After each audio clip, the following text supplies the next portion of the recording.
yung nagpapatagal dahil hindi sila nagsasubmit pa ng kahit ano. As I said, actions speak louder than words, at sa aming mga abogado, mas matimbang po ang ebidensya kesa sa mga salita.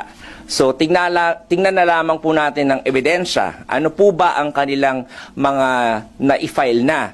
Kahit po yung pagpapareceive nung ordinary notice of appearance lamang po ng depensa ay hindi pa po nila na-receive. Kung prepared na po sila mula pa ng Pebrero, katulad ng sinasabi ni Presiding Officer na what we have to do during this interim time that we are waiting for the convening of the court is to prepare.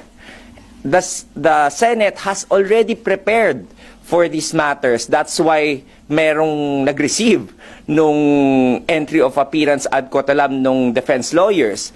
Pero sa kanila po, kahapon na itanong sa kanila kung bakit hindi ni-receive, imbis na sagutin po nila, hindi po nila sinagot. Dinivert po nila yung attention at sinabi na wala namang epekto o wala namang ganong mabigat na prejudice na mangyayari kung hindi nila i-receive. Kung ready po, dapat na i-receive. Dapat may opisina na itinalaga para mag-receive po. So, Okay, mga kabangag, mga kabisdak, no? So malinaw ang explanation sa spokesperson sa Senate, no, na yung nagpatagal sa impeachment ay yung